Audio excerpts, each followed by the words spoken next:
आइए दोस्तों, आज हम आपके लिए एक कहानी को सुनाते हैं। ये कहानी स्नो वाइट और 7 बालों की है। एक बार की बात है, एक राज्य में एक राजा और एक रानी रहा करते थे। दोनों ही अपनी प्रजा का खूब ध्यान रखते थे और दोनों ही बहुत अच्छे थे। उनकी जिंदगी में बस एक ही कमी थी, उनकी कोई संतान नहीं थी। एक बार रानी ने मन में इच्छा जताई कि उनकी एक बेटी हो जो सबसे सुंदर हो, प्यारी हो। कुछ सालों बाद रानी की इच्छा पूरी हुई और उन्हें एक सुंदर सी बेटी को जन्म दिया, जिसका नाम उन्होंने स्नो वाइट रखा। पूरे राज्य में खुशियां ही खुशियां थी, लेकिन खुशी उसके होने से बहुत ही ज्यादा हो गई थी और पूरे राज्य में खुशियों के मारे चारों तरफ बहुत ही चंचलाहट खुजलाहट थी। लेकिन यह खुशी ज्यादा दिन तक नहीं रह सकी। कुछ दिनों बाद जब राजा और रानी जंगल में घूमने गए तो एक जादूगरनी ने मौका पाकर रानी को चिड़िया बना दिया और अपने पास पिंजरे में कैद कर लिया। रानी अचानक गायब होने से राजा को लगा कि रानी की मौत हो गई है। राजा बहुत दुखी हुए और उन्होंने स्नो वाइट की देखभाल की और माँ के प्यार के लिए दोनों ने दोबारा शादी की। लेकिन जिससे उन्होंने शादी की वो वही जादूगरनी थी जिसने रानी को चिड़िया बनाकर कैद कर लिया था। उस जादूगरनी ने रूप बदलकर राजा से शादी कर ली थी। उसकी चिड़िया को देख स्नो वाइट बहुत खुश हुई।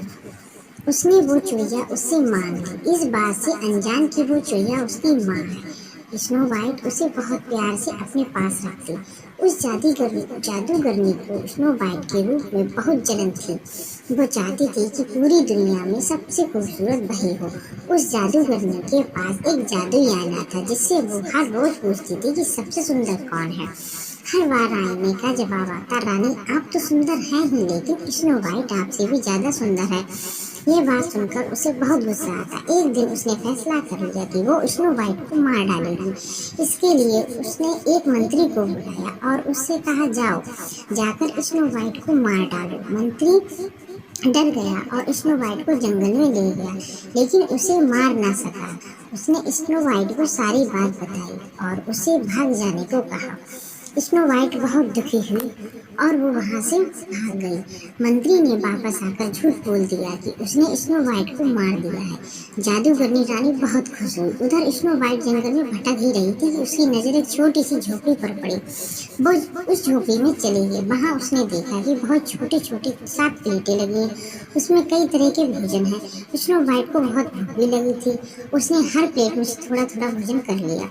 फिर उसकी नजर वहां पड़े 7 बेडों पर लगी। स्नो वाइट की नींद भी बहुत आ रही थी, तो वो आराम करने का सोचकर एक बेड पर लेट गई। लेटे लेटे उसे नींद आ गई और वो सो गई। तभी थोड़ी देर बाद वहां 7 कोने आए।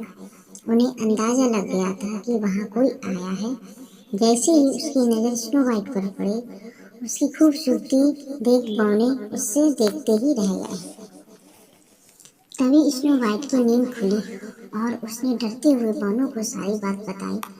बौने उसकी बात सुनकर चौंक गए और उन्होंने कहा, स्नो वाइट, अगर तुम हमारे लिए हमेशा अच्छा खाना बनाओगे और हमारे घर का ख्याल रखोगे तो तुम हमारे साथ रह सकती हो।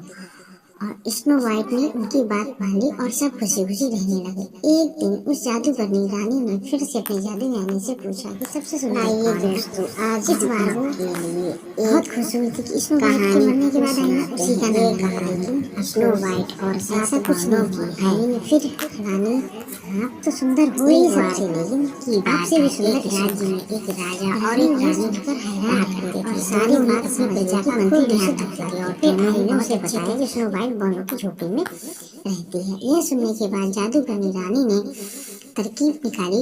उसने जादू से जहरीला सेब बनाया और उसे स्नो वाइट को खिलाकर उसे हमेशा के लिए सुलाने का सोचा। वो अपना रूप बदलकर स्नो वाइट के पास पहुंची। उसने स्नो वाइट को सेब खरीदने को कहा और खरीदने से पहले उसे चखने के लिए वो जहरीला सेब स्नो वाइट उसे बूढ़ी औरत समझ कर मना नहीं कर सकी और उसने वो जहरीला सेब खा लिया। सेब चखते ही स्नो वाइट की तबीयत बिगड़ने लगी और उसी बीच वो जादूगरनी अपने असली रूप में आ गई और स्नो वाइट के सामने हंसने लगी। स्नो वाइट अपनी सौतेली माँ को देखकर हैरान रह गई और वह गहरी नींद में चली गई। कुछ देर बाद वह वहां बौने आए, स्नो वाइट को वहाँ पड़ा देख दुखी हुई। उन्होंने लगा कि स्नो वाइट उन्हें हमेशा के लिए छोड़कर चली गई है। उन्होंने उसे दफनाने का सोचा, लेकिन मन ही मन भय सोचने लगे कि उन्होंने उसे एक शीशे के ताबूत में रख दिया। तभी वहाँ राजा के दोस्त का बेटा, जो कि एक राजकुमार था, वो आया। उसने स्नो वाइट को देखकर चौंक गया और बहुत ही खुश हुआ। उसने बौनों से स्नो वाइट के बारे में पूछा और दुखी होकर स्नो वाइट के वो ताबूत समेत अपने साथ ले जाने के बारे में पूछा। सारे बौने बहुत दुखी हुए। उन्होंने ताबूत को शीशा खोला और राजकुमार ने स्नो वाइट पर प्यार जताते हुए उसके हाथ को चूमा। इतने में स्नो वाइट को होश आ गया। स्नो वाइट ने सबको अपने सामने देख सारी बात बताई। वह समझ गया कि जादूगरनी सौतेली माँ की वजह से ऐसा हुआ है। उन्होंने वे सब पौने जादूगर बनकर राजा के दरबार में पहुंचे। उन्होंने कहा कि उन्हें पता है कि रानी को खूबसूरत बनने का शौक है। वो उन्हें बहुत खूबसूरत बना सकते हैं, लेकिन उन्हें उनके साथ चलना होगा। रानी और राजा उनके चल पड़े। जैसे ही रानी पर सूरज की किरणें पड़ी, वो अपने जादूगर के रूप में आ गए। वहाँ स्नो वाइट और राजकुमार भी पहुंचे। स्नो वाइट को देख राजा खुश हो गए। उन्होंने राजा को सारी बात बता दी। फिर दोनों ने अपनी शक्ति से जादू करने के साथ जादू को खत्म कर दिया। जादू खत्म होते ही चिड़िया बनी असली रानी अपने रूप में आ गई। राजा और स्नो वाइट रानी को देखकर बहुत खुश हुए और जादूगर को बंदी बनाकर आदेश दिया कि इसके बाद राजा रानी ने स्नो वाइट और राजकुमार के विवाह का आयोजन किया और बहनों को तोहफे में सभी कुछ दिया। वे सभी खुशी खुशी रहने लगे। इस कहानी से हमें ये शिक्षा मिलती है कि बाहरी खूबसूरती से ज्यादा अंदर की खूबसूरती मायने रखती है।